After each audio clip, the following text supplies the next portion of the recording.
Good evening friends. आज की class में हम लोग पढ़ेंगे संज्ञा से संबंधित कुछ महत्वपूर्ण क्वेश्चन। तो चलिए हम लोग शुरू करते हैं।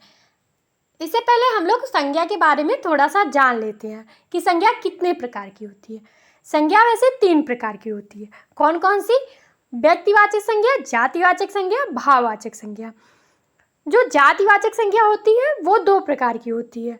उसमें द्रव्यवाचक संज्ञा और समूहवाचक संज्ञा होते हैं। तो इस तरह से कई लोग होते हैं जो कहते हैं कि संज्ञा 5 प्रकार की होती है, लेकिन संज्ञा मुख्य रूप से 3 ही प्रकार की होती है।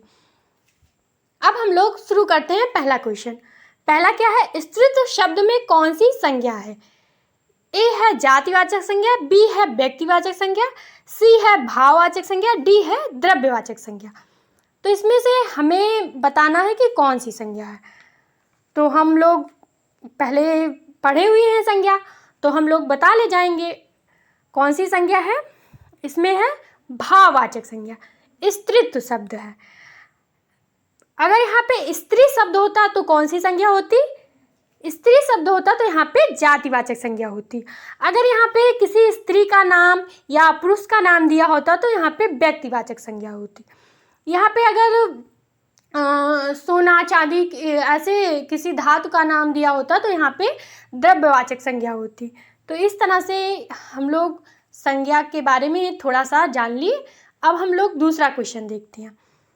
2 नंबर क्वेश्चन है, सूर्य स्त्रीलिंग क्या है? मतलब सूर्य का स्त्रीलिंग शब्द कौन सा होगा? ए है सूर्याणी, बी है सूर्या, सी है सूर्याई, डी है सूर्यो। तो इसमें से हमें सही शब्द कौन सा है, कौन सा सही है, वही हमको टिक करना है। तो यहाँ पे सूर्य का स्त्रीलिंग शब्द होगा सूर्याणी। ए ऑप्शन सही है। अब हम देखेंगे 3 नंबर क्वेश्चन। 3 नंबर क्वेश्चन है, बुढ़ापा भी एक प्रकार का अभिशाप है। इस वाक्य में बुढ़ापा कौन सी संज्ञा है? अब हम देखते हैं 3 नंबर क्वेश्चन। हमारा 3 नंबर का क्वेश्चन है, बुढ़ापा भी एक प्रकार का अभिशाप है। इस वाक्य में बुढ़ापा कौन सी संज्ञा है?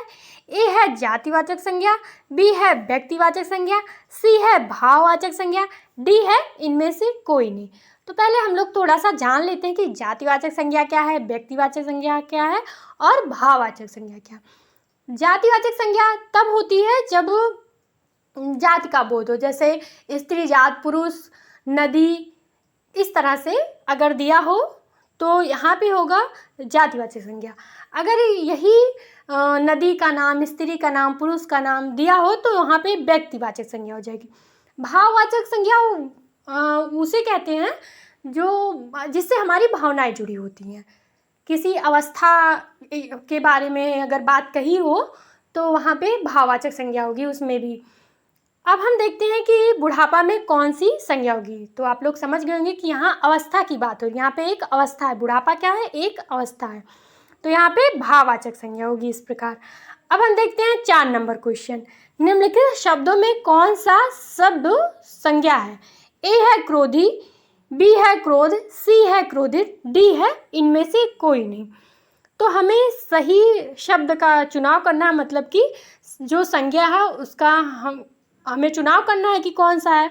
तो यहाँ पे जो क्रोध है ये शब्द क्या है? संज्ञा है। अब हम देखते हैं 5 नंबर क्वेश्चन। हमारा 5 नंबर क्वेश्चन क्या है? निम्नलिखित शब्दों में से एक शब्द पुल्लिंग है, उसे बताएं। तो हम पहले थोड़ा सा जान लेते हैं कि लिंग क्या होती है। उसी का एक पार्ट है पुल्लिंग। मतलब लिंग 2 तरह की होती है, एक होता है पुल्लिंग, दूसरा होता है स्त्रीलिंग। लिंग किसे कहते हैं? जिस वर्ग के माध्यम से हम स्त्री और पुरुष वर्ग का बोध करते हैं, मतलब जानते हैं, हमें ज्ञान होता है, उसे लिंग कहते हैं। और पुल्लिंग होता है जिससे हमें पुरुष जात का बोध हो, और स्त्रीलिंग होता है जिससे हमें स्त्री जात का बोध हो। तो इसे हम कैसे पहचानेंगे? इसे हम वाक्य प्रयोग करके पहचानते हैं, या विशेषण लगा के पहचानते हैं, अच्छा, अच्छी, या सर्वनाम लगा दिए, मेरा, मेरी। तो इस तरह से हम लोग लिंग को पहचान सकते हैं। अब हम लोग देखते हैं कि ऑप्शन क्या क्या है। ए है बुढ़ापा, बी है जड़ता, सी है घटना, डी है दया। तो हम देखेंगे कि कौन सा यहाँ पे पुल्लिंग है। तो हमने लिंग को थोड़ा सा समझाया है, तो पुल्लिंग भी उसी में हमने समझा दिया है। तो इस तरह से हम लोग यहाँ पे सही ऑप्शन टिक कर पाएंगे। तो यहाँ पे क्या होगा, यहाँ पे है बुढ़ापा जो है पुल्लिंग। आप लोग वाक्य प्रयोग करेंगे तो भी आपको ज्ञात हो जाएगा। यहाँ पे सही ऑप्शन है ए। अब हम देखते हैं 6 नंबर, लिखे वाक्य में कारक के सही भेद को पहचाने। तो पहले हम लोग जान लेते हैं कारक। इससे पहले हमने सब पढ़ाया है, सबकी वीडियो बनाई है, लेकिन थोड़ा थोड़ा यहाँ पे हम लोग समझ लेते हैं। कारक कितने प्रकार के होते हैं? कारक होते हैं 8 प्रकार के। तो हम लोग यहाँ पे देखेंगे कौन सा कारक है। हे प्रभु, अब कारक की डिटेल पढ़ना है तो उसको वीडियो में पढ़ाए हुए हैं तो उसको देखेंगे तो ज़्यादा बेहतर होगा, क्योंकि यहाँ पे बहुत लंबी वीडियो हो जाएगी। अब यहाँ पे वाक्य हम देखते हैं, हे प्रभु मेरी इच्छा पूर्ण करो। तो यहाँ पे क्या हो रहा है? संबोधन हो रहा है। तो कारक का एक पार्ट है संबोधन कारक, तो वही कारक है यहाँ पे, क्योंकि आप किसी को पुकारना या संबोधन करना, बुलाना हुआ तो वहाँ पे संबोधन कारक होता है। यहाँ पे 4 ऑप्शन दिए हैं, उसी में से हमें देखना है कौन सा ऑप्शन सही है।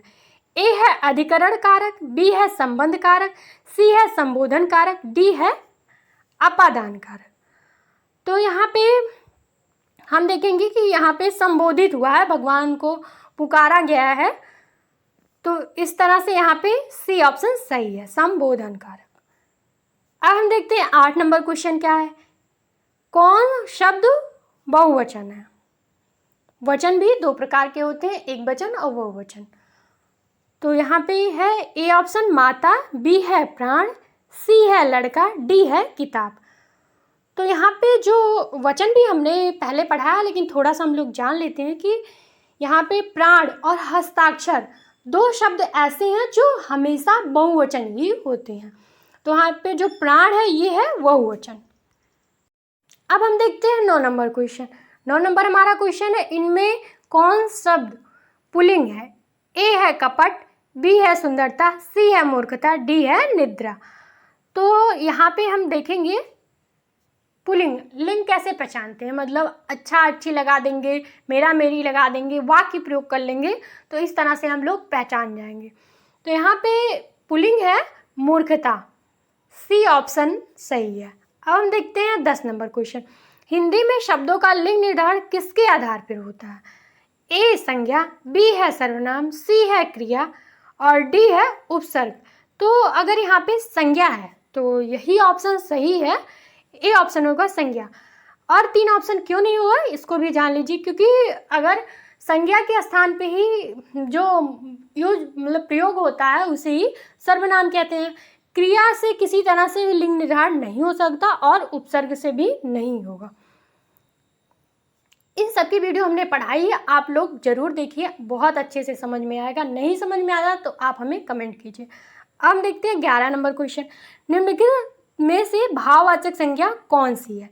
ए है शत्रुता, बी है वीर, सी है मनुष्य और डी ऑप्शन है गुरु। तो यहाँ पे हम देख पा रहे हैं कि किसमें हमारी भावनाएं जुड़ी हुई हैं। भाववाचक संज्ञा वही होती है जिसमें भावनाएं जुड़ी हों या एक अवस्था हो, तो वहाँ पे भाववाचक संज्ञा जरूर होगी। तो यहाँ पे शत्रु से क्या बना है? शत्रुता। तो यहाँ पे कौन सी संज्ञा होगी? भाववाचक संज्ञा। यहाँ पे वीर है, वीर भी नहीं होगा, मनुष्य भी नहीं होगा, गुरु भी नहीं होगा। तो ये ऑप्शन हमारा सही है। अब देखते हैं 12 नंबर क्वेश्चन। निम्नलिखित शब्दों में से स्त्रीलिंग शब्दों का चयन करना। तो स्त्रीलिंग हो या पुल्लिंग हो, हम लोग जब तक उसमें वाक्य नहीं प्रयोग करेंगे तब तक नहीं जान पाएंगे। अगर आप लोग वैसे जान लेते हो तो बहुत अच्छी बात है, नहीं तो वाक्य प्रयोग कीजिए, सर्वनाम से विशेषण लगा दीजिए, इस तरह से आप लोग आसानी से पहचान सकते हैं। ए ऑप्शन है अपराध, बी है अध्याय, सी है स्वदेश और डी है स्थापना। तो जैसे वाक्य प्रयोग करें कि उनसे ये अपराध हुआ, हुई नहीं, हुआ, हमें ये अध्याय पढ़ना है या हम ये अध्याय पढ़ रहे हैं, जैसे आप वाक्य बना पाएँ, आपको आसानी हो उस तरह से वाक्य बनाइए। अब हम देखते हैं सी क्या है? स्वदेश और डी है स्थापना। जैसे मूर्ति की स्थापना हुई, तो यहाँ पे हुई आ रहा, हुआ नहीं हो रहा है, तो यहाँ पे क्या होगा? स्त्रीलिंग होगा। ये ऑप्शन डी ऑप्शन जो है सही है। अब हम 19 नंबर क्वेश्चन को देते हैं। 19 नंबर क्वेश्चन क्या है हमारा, वृक्ष से पत्ते गिरते हैं, इस वाक्य में से किस कारक का चिन्ह है। तो थोड़ा सा हम कारक का चिन्ह भी जान लेते हैं, क्योंकि कारक 8 है ये तो हमने जान लिया। 8 प्रकार के चिन्ह भी होते हैं, जैसे कर्ता ने, कर्म को, करण से, द्वारा, संप्रदान को, के लिए, अपादान से। देखिए करण में भी से आ गया और अपादान में भी से आ गया। तो करण में से सहयोग के लिए आता है और अपादान में अलगाव के लिए आता है। फिर है संबंध, फिर अधिकरण, और 8 नंबर है संबोधन। तो संबंध का के की, अधिकरण का में पर, संबोधन का हे, अरे, आजी। तो जो चिन्ह होते हैं यही वाक्य में प्रयोग होते हैं, इसी से पहचाना जाता है कौन सा कारक है। तो यहाँ पे जो है अलगाव की बात हो रही है, तो यहाँ पे कौन सा कारक होगा। ए ऑप्शन है कर्म, कर्म होगा नहीं। बी है करण, ये भी नहीं होगा। सी है अपादान, यही ऑप्शन सही है। वृक्ष से पत्ते गिर रहे हैं, तो जब पत्ते वृक्ष से गिरते हैं तो अलग हो रहे हैं, तो अलगाव की बात हो रही है, तो सी ऑप्शन यहाँ पे सही है। अब हम देखते हैं 20 नंबर क्वेश्चन। चारपाई पर भाई साहब बैठे हैं, इस वाक्य में चारपाई शब्द किस कारक में है। तो यही पूछा गया हमसे। ए ऑप्शन है करण, बी है संप्रदान, सी है संबंध, अधिकरण है डी। तो यहाँ पे कौन सा कारक होगा, यहाँ पे होगा अधिकरण, क्योंकि यहाँ पे दिया है चारपाई पर, तो पर की जब बात आ गई तो कौन सा होगा, अधिकरण होगा। पर चिन्ह किसके लिए है, अधिकरण के लिए है। अब हम देखेंगे 21 नंबर क्वेश्चन। 21 नंबर क्वेश्चन क्या है हमारा, निम्नलिखित शब्दों में से सदा स्त्रीलिंग वाला शब्द कौन सा है। वही हमको बताना है कि स्त्रीलिंग कौन सा है, इसमें क्वेश्चन मार्क लगाना है, यहाँ पे भूल गए हैं हम। ए ऑप्शन है पक्षी, बी है बाज, सी है मकड़ी, डी है गैडा। तो यहाँ पे कौन सा ऑप्शन सही होगा, हमको लिंग पहचानना आ गया है, नहीं आया है तो आप लोग वाक्य प्रयोग कीजिए, ज़रूर आपको बेहतर समझ में आएगा। तो यहाँ पे सी ऑप्शन जो है सही है, मकड़ी जो है स्त्रीलिंग शब्द है। देखते हैं 22 नंबर क्वेश्चन। व्याकरण की दृष्टि से प्रेम शब्द क्या है। तो प्रेम एक भावना है। ए ऑप्शन है भाववाचक संज्ञा, बी है विशेषण, सी है क्रिया और डी है अव्यय। तो यहाँ पे जो प्रेम शब्द है वो है भाववाचक संज्ञा। अब हम देखेंगे कवि का स्त्री रूप क्या है, मतलब कवि का स्त्रीलिंग क्या होगा, वही हमें देखना है। ए ऑप्शन है कौइत्री, बी है कौइत्री और सी है कवइत्री, डी है कवइत्री। तो पढ़ने में थोड़ा सा नहीं आपको समझ में आया होगा, लेकिन ऑप्शन आप देखेंगे तो ज़रूर समझ पाएंगे कि सही क्या है। बी है कौइत्री, तो कौइत्री जो है वो कवि का स्त्रीलिंग है, मतलब स्त्री रूप यही है। अगर ऑप्शन में पूछे कि कवि का स्त्रीलिंग क्या है तो कौइत्री है। अब हम देखेंगे 24 नंबर क्वेश्चन। दही क्या है, मतलब कि स्त्रीलिंग है या पुल्लिंग है, और नपुंसक लिंग भी दिया है ऑप्शन में। तो हम देखेंगे ऑप्शन ए है स्त्रीलिंग, बी है पुल्लिंग, सी है नपुंसक लिंग और डी है इनमें से कोई नहीं। तो दही खट्टा होता है या खट्टी होती है, ये बहुत लोग समझ नहीं पाते हैं, लेकिन ये दही क्या होता है, पुल्लिंग ही होता है, दही खट्टा ही होता है। देखेंगे 25 नंबर क्वेश्चन।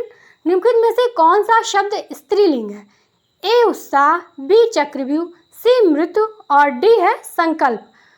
तो यहाँ पे स्त्रीलिंग मतलब लिंग कैसे पहचाना ये हमने पहले ही बता दिया। तो यहाँ पे जो मृत्यु दी है ये है स्त्रीलिंग, सही ऑप्शन क्या होगा, सी होगा। अब हम देखते हैं 26 नंबर क्वेश्चन। हमारा 26 नंबर क्वेश्चन क्या है, मुझे किस प्रकार का सर्वनाम है। ए है उत्तम पुरुष, बी है मध्यम पुरुष, सी है अन्य पुरुष, डी है इनमें से कोई नहीं। तो मुझे है उत्तम पुरुष सर्वनाम। अगर पूछा जाए मुझे किस प्रकार का सर्वनाम है तो मुझे है उत्तम पुरुष सर्वनाम, ए ऑप्शन सही है।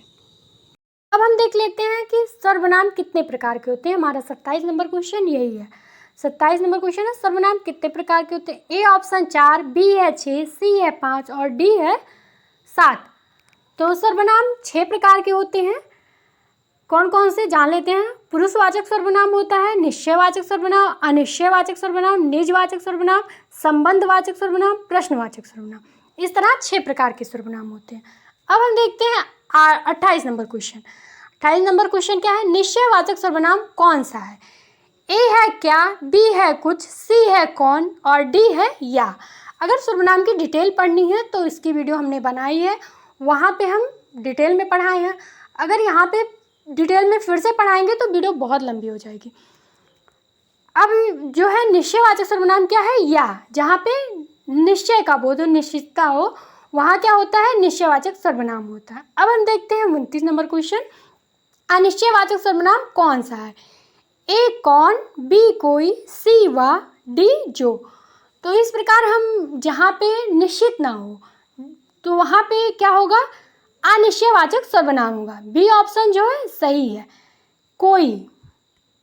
आपको ये वीडियो कैसी लगी आप हमें कमेंट जरूर कीजिएगा।